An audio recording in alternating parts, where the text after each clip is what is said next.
একটা ওয়াক্ত নামাজ তুমি পড়ো নাই, তবু আমার মাওলা তোমার উপর লানত দেন নাই। তুমি রবিবারের নামাজ পড়ো নাই, আমার মাওলা তোমাকে আসমানি কোনো গজব দেন নাই। তুমি সোমবারে নামাজ পড়ো না, আমার মাওলা তোমার সম্পদ কারিয়া নেন নাই। তুমি মঙ্গলবারে নামাজ পড়ো না, আমার মাওলা তোমাকে বেইজ্জত করেন না। তুমি বুধবারেও নামাজ পড়ো না, আমার মাওলা তোমার আওলাদের কোনো ক্ষতি করে না। তুমি বৃহস্পতিবারেও নামাজ পড়ো না, আমার মাওলা তোমার উপর থেকে রহমতের চাদরটা সরায় না। আমার মাওলা অপেক্ষা করে আমার বান্দা আগামীকাল জুমআর দিনে মসজিদে এসে জুমআর নামাজ পড়বে। ওই জুমআর দিনে ফজরের নামাজ পড়ো না, জুমআর কবুল জুমআ 4 রাকাত সুন্নতি মুআক্কাদা পড়ো না, বাদাল জুমআ 4 রাকাত সুন্নতি মুআক্কাদাও নাই। তুমি আগর সুন্নত বাদর সুন্নত কোনো সুন্নত নাই। এমনকি ওয়াজিব হলো খুতবা শোনা, সেই খুতবাটাও তুমি শুনো না। জামাত লাগার পরে তুমি জামাতে আইয়া শরীক হও। ওই ফরজ নামাজ মাত্র 2 রাকাত যখন তুমি পড়ো, নামাজটা শেষ করতেই তুমি দৌড়াও বাইরে চলে যাও, বাদের সুন্নত পড়ো না।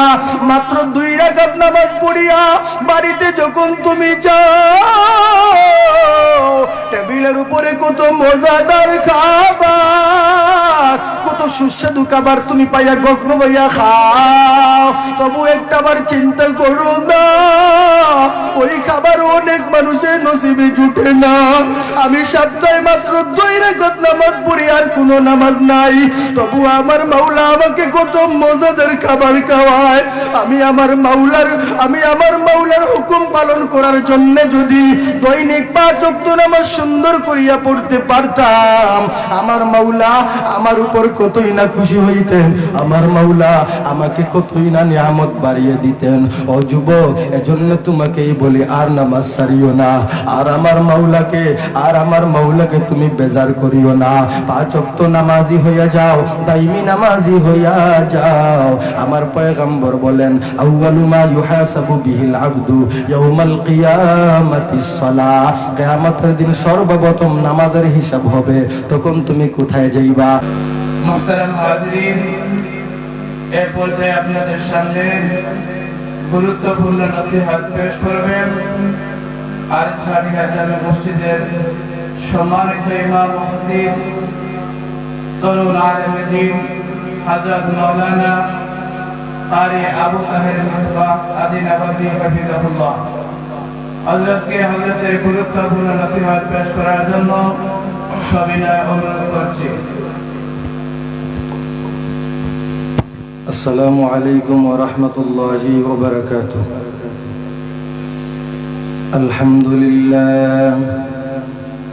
আলহামদুলিল্লাহিল্লাযী জাআলাশ শামসা ওয়াল কামারা বিহুসবান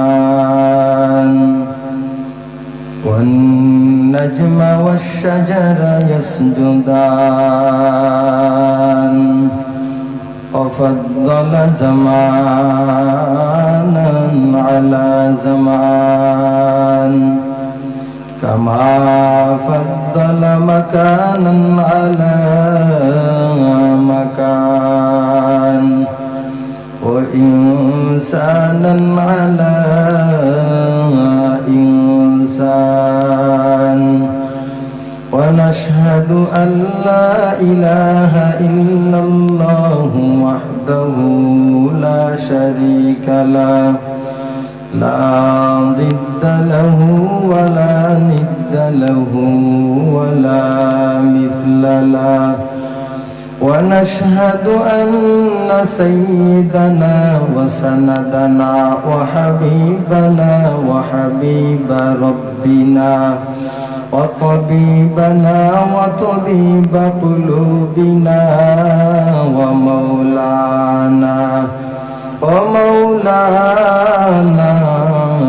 محمدا عبده ورسوله. أما بعد فأعوذ بالله من الشيطان الرجيم. بسم الله الرحمن الرحيم. إن الصلاة تنهى عن الفحشاء والمنكر وقال النبي صلى الله عليه وآله وسلم الصلاة مفتاح الجنة وقال النبي صلى الله عليه وآله وسلم أول ما يحاسب به العبد يوم القيامة الصلاة صدق الله مولانا العظيم وصدق رسوله النبي الحبيب الكريم ونحن على ذلك من الشاهدين والشاكرين والذاكرين والحمد لله رب العالمين اللهم صل على روح محمد في الأرواح وعلى جسد محمد في الأجساد وعلى قلب محمد في القلوب وعلى قبر محمد في القبور سبحانك لا علم لنا إلا ما علمتنا إنك أنت العليم الحكيم رب اشرح لي صدري ويسر لي أمري واحلل عقدة من لساني يفقه قولي محبتের সাথে সবাই কয়েক মর্তবা দুরূদ শরীফ পড়ি সাল্লাল্লাহু আলা সাইয়্যিদিনা ওয়া মাওলানা মুহাম্মদ ওয়া আলা আলিহি ওয়া আসহাবিহি ওয়া সাল্লাম সাল্লাল্লাহু আলা সাইয়্যিদিনা ওয়া মাওলানা মুহাম্মদ وعلى آله وأصحابه وسلم توحید کی امانت سینوں میں ہے ہمارا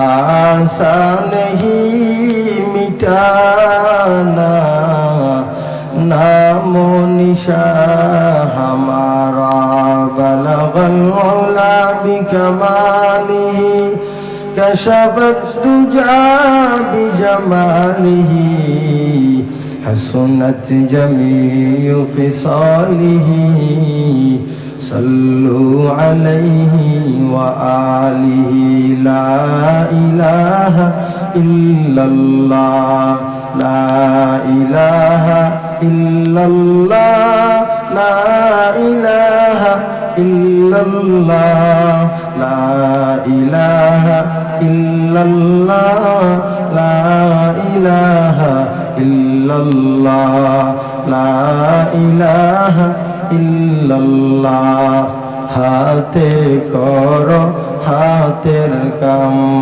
পায়ে করো পায়ের কাম জবানে শুধু বলো হে মুমিন আল্লাহ তাআলার জাতি নাম লা ইলাহা ইল্লাল্লাহ লা ইলাহা ইল্লাল্লাহ আমরা কেমনে যাব জানি না দয়ার আল্লাহ দয়া করো দয়ার আল্লাহ দয়া করো পুরাও মনের বাসনা লা ইলাহা ইল্লাল্লাহ লা ইলাহা ইল্লাল্লাহ ইল্লাল্লাহ লা ইলাহা ইল্লাল্লাহ লা ইলাহা ইল্লাল্লাহ লা ইলাহা ইল্লাল্লাহ মুহাম্মাদুর রাসূলুল্লাহ সাল্লাল্লাহু আলাইহি ওয়া আলিহি ওয়াসাল্লাম। আলহামদুলিল্লাহ, আল্লাহ পাক রব্বুল ইজ্জত ওয়াল জালালের লক্ষ কোটি শুকর ওয়া সুজুদ যে মহান রব্বুল আলামিন আমাদেরকে দয়া এবং মায়া করে মহব্বত করে ভালোবেসে এমন একটি মহতি বরকতময় মাহফিলে আসার বসার তৌফিক দান করেছেন। এজন্য অন্তরের অন্তঃস্থল থেকে দিল খুলে প্রাণ ভরে মহব্বতের সাথে সকলে পড়ি আলহামদুলিল্লাহ। আল্লাহ সুবহানাহু ওয়া তাআলা কুরআনুল কারীমের মধ্যে বলেন, ইন্নাস সালাতা তানহা আনিল ফাহশাই ওয়াল মুনকার, নিশ্চয় নামাজ মানুষকে সব রকমের অপকর্ম, কুকর্ম, বেহায়াপনা, অশ্লীলতা থেকে বিরত রাখে। আচ্ছা বলেন, এই কথা কি সত্য নাকি মিথ্যা? যদি কেউ মিথ্যা বলে তাহলে তার ঈমান থাকবে না, তার ঈমান থাকবে না। কারণ আল্লাহ সুবহানাহু ওয়া তাআলা বলেন, যালিকাল কিতাবু লা রাইবা ফীহি। আল্লাহ পাক রব্বুল আলামিন বলেন, ও দুনিয়ার ইমানদার, যালিকাল কিতাবু লা রাইবা ফীহি, আমি আল্লাহ যে তোমাদেরকে কিতাব দিলাম ওই কিতাবের মধ্যে সন্দেহের অবকাশ মাত্র নাই। ওই কিতাবে কেউ সন্দেহ করতে পারবে না, ভুল তো নাই, সন্দেহ করার অবকাশও নাই। এবার আল্লাহর কালাম সত্য, ওই সত্য কোরআনে আমার মাওলা বলেন, ইন্নাস সালাতা তানহা আনিল ফাহশাই ওয়াল মুনকার, নিশ্চয় নামাজ মানুষকে গুনার কাছ থেকে বাঁচায়। এবার আপনি বলবেন, হুজুর আপনি বলতেছেন নামাজ মানুষকে গুনাহ থেকে বাঁচায়, আমাদের মহল্লার অমুক সাহেব তমুক সাহেব আছেন, উনি তো নামাজ পড়েন ঠিক, মাঝে মাঝে আজান দেন, মুয়াজ্জিনের কাজ করেন, জামাত শুরু হওয়ার আগে ইকামত পর্যন্ত দেন, নামাজ পড়তে পড়তে শেষ, এরপরেও উনি গুনাহ থেকে বাঁচতে পারে না, এরপরেও উনি বেহায়াপনা করা ছাড়ে না, এরপরে সুদ খাওয়া ঘুষ খাওয়া ছাড়ে না। তাহলে ওই ব্যক্তি নামাজ পড়লো, তাকে নামাজ গুনাহ থেকে বাঁচাইলো না কেন? তার মানে কি কোরআন ভুল না? না, কোরআন ভুল না, আল্লাহর কালাম সত্য। বিষয় হলো ওই ব্যক্তির নামাজ হয় নাই। নামাজ যদি নামাজের মতো হইতো নিশ্চয় ওই নামাজ তাকে গুনাহ থেকে বাঁচাইতো। সুবহানাল্লাহ। আল্লাহ নবীর সাহাবায়ে কেরামেরা নামাজ পড়তেন এত সুন্দর করিয়া, নামাজের মধ্যে এমন ভাবে সাহাবায়ে কেরামেরা দাঁড়াইতেন, মাঝে মাঝে কিছু পাখি আইসা ওদের মাথার উপর বসে যাইত। পাখি ভাবতো উনি মানুষ না, হয়তো কোনো একটা গাছ আছে, গাছ তো বাতাসের সাথে নড়ে, কিন্তু ওই মানুষটা বাতাসের সাথেও নড়ে না। এত সুন্দর করিয়া নামাজের মধ্যে দাঁড়াইন। সাহাবায়ে কেরামেরা কত সুন্দর করে নামাজ পড়তো। আর আমরা যখন নামাজের মধ্যে দাঁড়াইয়া যাই আমাদের দিল কতই না দিকে যায়। এমনকি এমন কিছু নজির আছে, কিছু কিছু কাহিনী এমন ভাবে শোনা যায়, আল্লাহর বান্দা নামাজ পড়তে মসজিদে গেছে, বাজারের মসজিদে, বাজারের ইমাম সাহেব আসরের নামাজ পড়াচ্ছেন। এবার আসরের নামাজ পড়ানোর সময় ইমাম সাহেব 4 রাকাতের বদলে 3 রাকাত পড়াইছেন। কোন মুসল্লি ভুল ধরতে পারে নাই, কোন মুসল্লি টেরও পায় নাই। এক ব্যক্তি দাঁড়াইয়া বলে, হুজুর আজ নামাজ 4 রাকাতের বদলে আপনি 3 রাকাত পড়াইছেন। প্রশ্ন করা হলো, তুমি কিভাবে বুঝলা? কেউ তো বুঝে নাই, কেউ বলল না 3 রাকাত হইছে। তুমি কেমন করিয়া বললা যে 3 রাকাত হইছে? সবাই বলে 4 রাকাত হইছে, তুমি 3 রাকাত কেন বললা? আল্লাহর বান্দা বলে, হুজুর আমি আমার 4টি দোকানের হিসাব করি 4 রাকাতে, আজ আমি 3 দোকানের হিসাব করলাম, হিসাবটা ভালো করে মিলাইতে পারি নাই। সালাম ফিরাইয়া দিলেন। নাউজুবিল্লাহ। হয়তো সত্য অথবা মিথ্যাও হতে পারে, তবুও আমরা বলি মানুষ কিছু আছে নামাজের মধ্যে দাঁড়াইয়া সবকিছু তার স্মরণ হইয়া যায়। কারণ ইমানদার যখন নামাজের মধ্যে দাঁড়ায় ওই সময় শয়তান এসে তার কানে কানে কতই না মন্ত্র দেয়। নামাজের ভিতর তাইকা তার খুশি এবং খুজু যদি সরাইয়া দিতে পারে তাহলে ওই ইমানদারের ফরজ আদায় হবে ঠিক, কিন্তু ওই নামাজ দিয়ে তার কোনো লাভ হবে না। কারণ শয়তান আমাদের শত্রু, শুধুমাত্র শত্রু নয়, মারাত্মক শত্রু। শয়তান চাইবে মরণ পর্যন্ত আমাকে নাফরমান বানাইতে। শয়তান যখন আল্লাহ পাক রব্বুল আলামিন তাকে বললেন, হে শয়তান, হে ইবলিস, তুমি আদমকে সেজদা করিয়া নাও, সে তখন যুক্তি খাটায়, ওয়াজ শুরু করে দেয়, আদম হলো মাটির তৈরি, আমি হইলাম আগুনের তৈরি, আমি মাটি থেকে শ্রেষ্ঠ, আমি শ্রেষ্ঠ হইয়া আদমকে কেন সেজদা করব? ফাসাজাদু ইল্লা ইবলিস, সবাই কিন্তু সেজদা করলো, ইবলিস আদমকে সেজদা করে নাই। আল্লাহ পাক তাকে বিতাড়িত করে ফেললেন, তাকে জান্নাত থেকে বের করে দিলেন। ওই আদম জান্নাত থেকে বের হওয়ার সময় মাওলা পাককে বলে, ও মাওলা, আমি আদমকে সেজদা না করার কারণে আপনি আমাকে জান্নাত থেকে বের করে দিলেন, আমি আবার বিতাড়িত হয়ে গেলাম, আমি এবার অভিশপ্ত হয়ে গেলাম। আমি আপনার কাছে চাই আপনি আমাকে কিয়ামত পর্যন্ত লম্বা হায়াত দিন। আল্লাহ বলে, যা দিয়া দিলাম। ও মাওলা, আমাকে তুমি মানুষের রোগে রোগে ঢুকার তৌফিক দিয়ে দাও, শক্তি দিয়ে দাও। আল্লাহ বলে, যা দিয়ে দিলাম। ও মাওলা, আমি সব জিনিসের রূপ ধরতে পারবো এমন ক্ষমতা দিয়া দাও। যা আমি তোকে দিয়ে দিলাম, কিন্তু শয়তান আমার পয়গম্বরের রূপ ধরতে পারে না। শয়তানকে সব ক্ষমতা আল্লাহ পাক দিয়া দিলেন, সব কিছু করতে পারে। এবার উলামায়ে কেরামেরা ব্যাখ্যা করতে গিয়ে কিছু কিছু মুফাসসিরিনে কেরামেরা বলেন, ওই ইবলিস যদি আমার মাওলার কাছে ওই মুহূর্তেও তওবা করত, ওই মুহূর্তেও যদি মাওলার কাছে তার ভুল বুঝিয়া মাওলার কাছে ক্ষমা চাইতো, আমার মাওলা, দয়ার মাওলা, তাকেও ক্ষমা করে দিতেন। তার মানে বোঝা গেল আল্লাহ পাক রব্বুল আলামিনের হুকুমের উল্টা যদি কেউ চলে তাহলে তার তওবা নসিব হয় না। ইনো বুঝুকা শয়তানের তাওবা নসিব হইল না কেন, ইবলিসি গুর তাওবা নসিব হইল না কেন? মানে দুনিয়ার সব ইবাদত যদি হে সারি দে, সব ইবাদত যদি হে কিতা করি দে, সারি দে, কিতা করে কত বড় ভাব করে। আল্লাহ পাক রব্বুল আলামিনের অর্ডার যদি কেউ মানে না, অর্ডারের বিপরীতে যদি কেউ চলে, তাহলে আল্লাহ এত বেশি নারাজ হন তার উপরে, তার তওবা নসিব হয় না, তার তওবা নসিব হয় না। এবার ওই শয়তান ক্ষমতা পাইয়া মাওলাকে চ্যালেঞ্জ করে, ও মাওলা, যেই আদমকে সিজদা না করার কারণে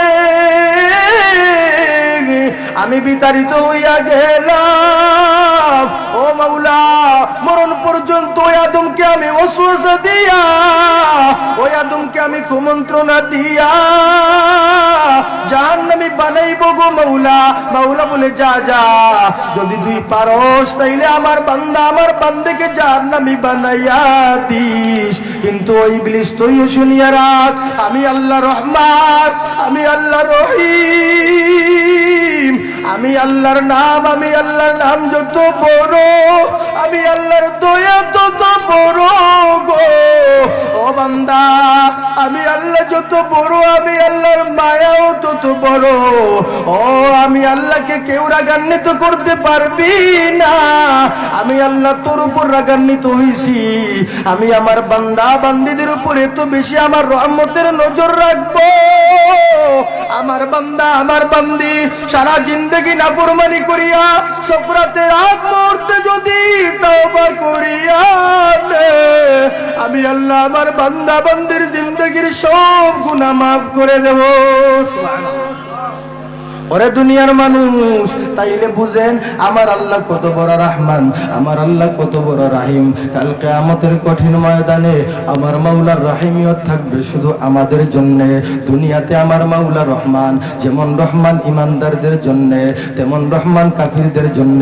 আর মারা যাওয়ার পর আমার মাওলা রহিম থাকবেন শুধুমাত্র ইমানদারদের জন্য। রহমান আদ দুনিয়া, রহিম আল আখিরা। সুবহানাল্লাহ। ওই রহমান আল্লাহ বলেন, ইন্নাস সালাতা তানহা আনিল ফাহশাই ওয়াল মুনকার, নিশ্চয় নামাজ মানুষকে সব রকমের পাপ অশ্লীলতা থেকে বাঁচিয়ে রাখে। আপনি যখন অশ্লীলতা থেকে বাঁচতে পারেন নাই, বুঝিয়া নিন আপনার নামাজ নামাজের মতো নামাজ হয় নাই। আপনার নামাজ মাওলাকে রাজি করার মতন নামাজ হয় নাই। আল্লাহর এক বান্দা জঙ্গলের মধ্যে লাকড়ি মাথায় নিয়ে ঘুরে, আর অন্য দুই ব্যক্তি জঙ্গলের মধ্যে কোনো কাজে আসলেন। আসরের সময় সময় হয়ে গেছে, নামাজ পড়বেন তাদের ইমাম সাহেবের মতে। তিনজন পরিপূর্ণ না হলে জামাত হবে না, দুজনে জামাত হয় না। আমরা হানাফিদের মতে দুইজন হয়ে গেলে জামাত পরিপূর্ণ হয়ে যায়। এবার ওই দুই ব্যক্তি অপেক্ষা করে, তিনজন যদি 3 নম্বর কোন লোককে যদি পাই, ওই ব্যক্তিকে নিয়ে আমরা নামাজের মধ্যে দাঁড়াইয়া যাইব। এবার তো কাউকে পাওয়া যায় না। হঠাৎ দেখা যায় এক ব্যক্তি মাথার মধ্যে লাকড়ি নিয়ে হাঁটে। ডাক দিলেন, ভাই আপনি কি আসরের নামাজ পড়ে নিয়েছেন? না, না পড়ি নাই। তাহলে আসেন আমাদের সাথে জামাতে নামাজটা পড়ে নেই। আল্লাহর বান্দা বলে, আমি জীবনের প্রথম কোন দিন একা নামাজ পড়ছি আমার মনে নাই। তার মানে ওই ব্যক্তির বুঝ হওয়ার পর থেকে কোনোদিন জামাত ছাড়ে নাই। এবার বুঝেন লাকড়িওয়ালা ব্যক্তি কত বড় আল্লাহওয়ালা। ওই লাকড়িওয়ালা ব্যক্তি কাছে আসার পর দুজন ব্যক্তি বললেন, ভাই আপনার যদি অজু না থাকে তাহলে অজুটা বানাইয়া নিন। আল্লাহর বান্দা জবাব দে, মুসলমান অজু ছাড়া থাকে নাকি? সুবহানাল্লাহ। এই দুইজন ব্যক্তি বুঝে নিলেন, বাপরে বাপ, অত সাধারণ কেউ না। ও বলতেছে মুসলমান আনা অজুয়ে থাকেনি, মুসলমান সব সময় অজু অবস্থায় থাকে। এবার ওই দুইজন ব্যক্তি বুঝে নিলেন অসাধারণ কেউ না। দুইজন ব্যক্তি কাটওয়ালা ব্যক্তিকে বললেন, ও ভাই আজ আসরের নামাজের ইমামতিটা আপনি করিয়া নিন। আল্লাহর বান্দা বলে, আমি তো ইমামতি জানি না, আমি ইমামতি জানি না। দুজন ব্যক্তি বলে, যে অজু ছাড়া থাকে না সে যদি বলে ইমামতি জানি না, মানিয়া নেওয়া যাইব নি? হুকা যায় না, না মানিয়া নেওয়া যাইতো না। এই দুজনে বলেন, আপনি ইমামতি জানেন আর না জানেন আমরা দেখার বিষয় নাই। আজকে আসরের নামাজের ইমামতি আপনাকেই করতে হবে। সুবহানাল্লাহ। ঠেলা মারিয়া ইমামতি দিলেইছেন। আল্লাহর বান্দা নামাজের মধ্যে দাঁড়াইয়া আর রুকুতে যায় না। সুবহানাল্লাহ। পিছনের দুজন ব্যক্তির হাঁটুতে ব্যথা, কোমরে ব্যথা, মাথায় ঘুরাচ্ছে, পা ফুলে যাচ্ছে, এত লম্বা রাকাত। ওই ব্যক্তি রুকুতে কেন যায় না? আমাদের ইমাম সাহেব যদি এত লম্বা নামাজ পড়েন, মসজিদের ভিতরে কাউকে আর খুঁজে পাওয়া যাইবে না। শুধু যে সে ওই ওক্তে চলে যাবে, না না, সে আগামী 15 অক্ট আর মাসিদ হইতো না। হইব মাইগ্যমাই যে লম্বা রাকাত, তাও বিষয় গেছে। আল্লাহর বান্দা নামাজ এত লম্বা রাকাত রুকুতে যায় না। পিছনের দুজন ব্যক্তিও সাধারণ কেউ না। ওই দুজন ব্যক্তিও বলে, ওই ইমাম সাহেব, যেহেতু আমরা আপনাকে ইক্তাদাইতু বিহাদাল ইমাম বলেছি, আপনাকে আমরা অনুসরণ করে ফেলেছি, এবার আপনি যত লম্বা রাকাত করেন না কেন বাধা নাই। আপনি যতক্ষণ রাকাত লম্বা করবেন আমরাও ততক্ষণ আসি। সুবহানাল্লাহ। এক রাকাত করিয়া 4 রাকাত শেষ। আসরের নামাজ ওলা লম্বা হইছে। পিছনের দুইজনে মনে মনে বাবুন এশারক পাইছে, মুরগি খানো এশারক। জঙ্গলের মধ্যে তো সূর্যের আলো কম লাগে, গাছপালা বেশি। এরপরে আবার ওই জঙ্গলের ভিতরে ছোট্ট একটা করে ঘর, ওই ঘরের ভিতরে তো আলো বাতাস কিছুই নাই, অন্ধকার। ওরা ভাবতেছে হয়তো রাত হয়ে গেছে। এবার ইমাম সাহেব পিছনে তাকাইয়া দেখেন ওনারা অবাক চোখে তাকাচ্ছেন। বললেন, এভাবে কেন তাকান? অত লম্বা নামাজ রে বেটা, অত লম্বা নামাজ যে তুমি পড়াইলাই, মাগরিবুর নামাজ এখানে খেয়ে পড়াইতো। ইমাম সাহেব বলেন, আপনারা রাগান্বিত হইয়েন না। বাইরে গিয়ে দেখেন সত্যি কি এশার রক্ত চলে আসছে নাকি এখনো আসরের রক্ত হইতেছে। ওই দুইজনের মধ্য থেকে একজন বাইরে গিয়ে যেই অবস্থা দেখলো, চোখ খসলাইয়া খসলাইয়া আইসা বলে, দেখতো দেখ, আমি বাইরে যা দেখেছি তুই কি তা দেখিস, দেখ চলে যা। এবার দুইজন ব্যক্তি বাইরে গিয়ে দেখে কি কাণ্ড, সূর্যটা জামাতে লাগার সময় যেই জায়গায় ছিল এখন অব্দি সূর্যটা ওই জায়গায় আছে। পড়ি সুবহানাল্লাহ। এবার দুইজন ব্যক্তি আইসা ওই ব্যক্তিকে বলে, কাটওয়ালা ব্যক্তিকে, ও ভাই সাহেব, আপনি এত লম্বা নামাজ পড়ালেন কিন্তু সূর্যটা জায়গার মধ্যে রয়ে গেল, সময় কিন্তু এদিক ওদিক হয় নাই। আপনি এত লম্বা করিয়া নামাজ পড়লেন কিন্তু সময় জায়গায় স্থিরভাবে থেকে গেল, এগুলা কিভাবে হইল? আল্লাহর বান্দা বলে, মাল্লাহুল মাওলা ফালাহুল কুল, যে আমার মাওলার হয়ে যায় সমস্ত জগৎ তার হয়ে যায়। মান কানা লিল্লাহ কানাল্লাহু লাহু, যে আল্লাহর হয়ে যায় আল্লাহ পাক তার হইয়া যান, আল্লাহ যার হইয়া যায় জগৎটাও তার হইয়া যায়। সুবহানাল্লাহ। বাদশাহ হারুনুর রশিদের জমানায় বাদশাহ হারুনুর রশিদ সফরে যাওয়ার পর খুশি হইয়া সবাইকে বললেন, ও আমার সম্প্রদায়েরা, ও আমার সঙ্গীরা, তোমরা আজ যে যা চাইবা আমার কাছে তাকে তা দিয়া দিব। অমনি সুযোগ পাইয়া একজন বলে, ও বাদশাহ, আমাকে অমুক থানার এমপি বানাইয়া দাও, আরেকজন বলে আমাকে অমুক ইউনিয়নের চেয়ারম্যান বানাইয়া দাও। এভাবে একজন একজন করে চায়। লোকেরা বলল যাব না। আপনার পাশের মধ্যে দাঁড়াইয়া যে ব্যক্তি বাতাস করে ওই ব্যক্তি কেন চায় না? ওই ব্যক্তিকে যখন প্রশ্ন করা হলো তুমি কেন চাও না, ওই পাখা দিয়ে বাতাস করনেওয়ালা লোক বলে বোকাদের চাওয়া শেষ হয়ে যাক তারপর আমি চাইব। এই কথা শুনিয়া মাজলিসের সবাই হাসাহাসি করলো, এমনকি বাদশাও হাসলো। যাকে আমরা ভাবি বোকা, ও বলতেছে বোকাদের চাওয়া শেষ হয়ে যাক। এবার একজন একজন করে সবাই চাইলো। কেউ বলে আমাকে মেম্বার বানাও, কেউ বলে আমাকে ক্ষমতাবান বানাও, ইত্যাদি ইত্যাদি চাইলো। সব শেষে যখন বাদশা তার পাশে দাঁড়ানো পাখা দিয়ে বাতাস করনেওয়ালাকে বললেন তুমি বলো তো দেখি তুমি আবার কি চাও? ওই ব্যক্তি বলে ও যাবো না, আমি থানার এমপি হতে চাই না, আমি ইউনিয়নের চেয়ারম্যান হতে চাই না, আমি ওয়ার্ডের মেম্বার হতে চাই না, আমি চাই বাদশা হারুনুর রশিদ যেন আমার হয়ে যায়। সুবহানাল্লাহ। সবাই বলল ও বাদাইম্মা তুমি কিছুই চাইলা না, বাদশা কি চাইয়া তোমার কি লাভ? আল্লাহর বান্দা বলে ওরে জগতের মানুষ শুনিয়া দাও, আমি যদি থানার এমপি হয়ে যাই সেটা থাকবে আমার মধ্যে সীমাবদ্ধ, আমি যদি ইউনিয়নের চেয়ারম্যান হয়ে যাই সেটা থাকবে আমার মধ্যে সীমাবদ্ধ, আর ওয়ার্ডের মেম্বার হয়ে গেলে আমার ক্ষমতা থাকবে ওয়ার্ডের মধ্যে। আর আমি যদি কিছুই চাই না, আমি চাই শুধু বাদশা হারুনুর রশিদকে। ওই বাদশা হারুনুর রশিদ যদি আমার হইয়া যায়, যত এরিয়ার বাদশা হারুনুর রশিদ তত এরিয়াও হয়ে যাবে আমার। সুবহানাল্লাহ। তাহলে আল্লাহ যদি আমার হয়ে যায় সব হয়ে যাবে কার? আমার হয়ে যাবে। মান কানা লিল্লাহ কানা আল্লাহু লাহু। যে আল্লাহর হয়ে যায় আল্লাহ তার হয়ে যায়। দোস্ত বুজুর্গ আজিজ, এবার ওই দুইজন ব্যক্তি বলে বুঝলাম আপনি আল্লাহর হইছেন, আল্লাহ আপনার হইছেন। এলা যে লম্বা নামাজ যে পড়াইলে এবা নামাজের এক রাকাত কিতে এক খতম হই গেছেন দি বলে না না, তাইলে এত লম্বা রাকাত হইল কিভাবে?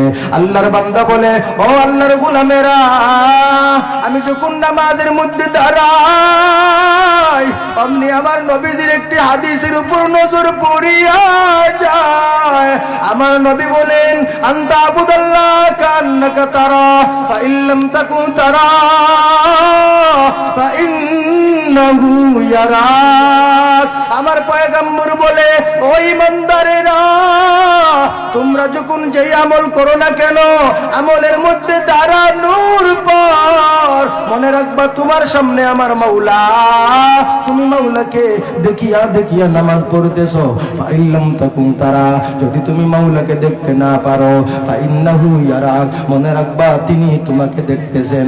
আমি ওই হাদিসের দিকে আমার যখন নজরটা চলে গেল, আমি যখন কুরআনুল কারীমের প্রথম সূরাতুল ফাতিহার প্রথম আয়াতটা তিলাওয়াত করি, আলহামদুলিল্লাহি রাব্বিল আলামিন।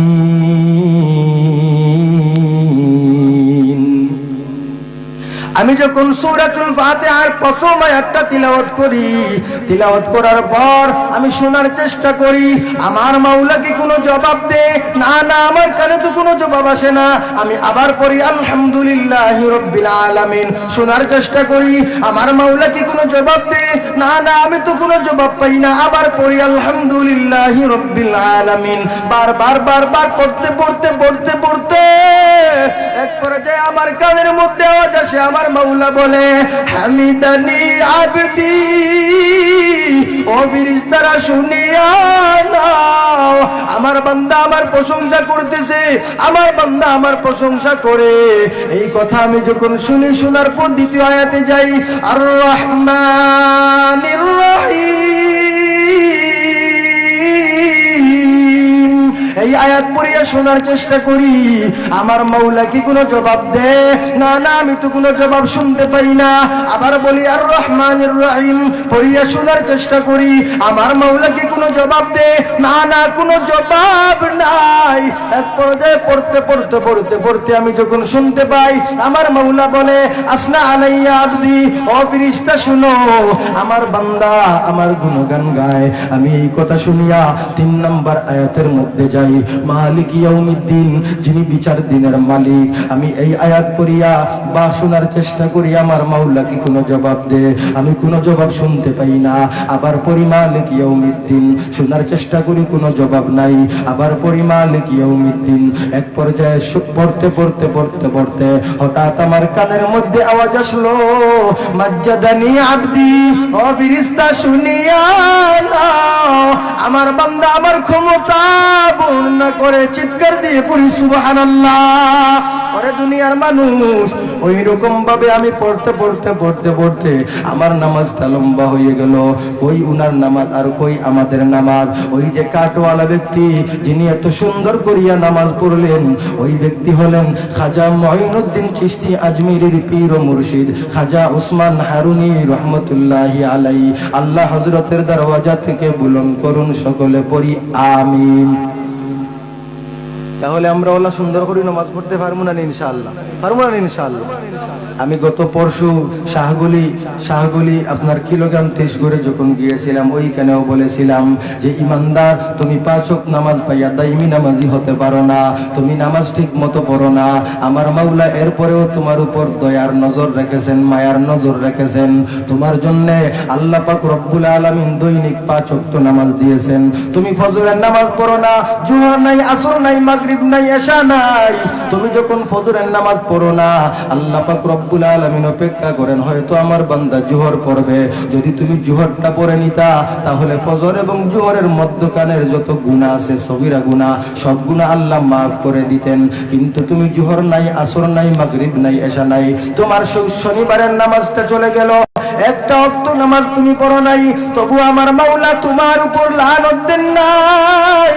তুমি রবিবারের নামাজ পড়ো নাই, আমার মাওলা তোমাকে আসমানি কোনো গজব দেন নাই। তুমি সোমবারে নামাজ পড়ো না, আমার মাওলা তোমার সম্পদ কারিয়া নেন নাই। তুমি মঙ্গলবারে নামাজ পড়ো না, আমার মাওলা তোমাকে বেইজ্জত করেন না। তুমি বুধবারেও নামাজ পড়ো না, আমার মাওলা তোমার আওলাদের কোনো ক্ষতি করে না। তুমি বৃহস্পতিবারেও নামাজ পড়ো না, আমার মাওলা তোমার উপর থেকে রহমতের চাদরটা সরায় না।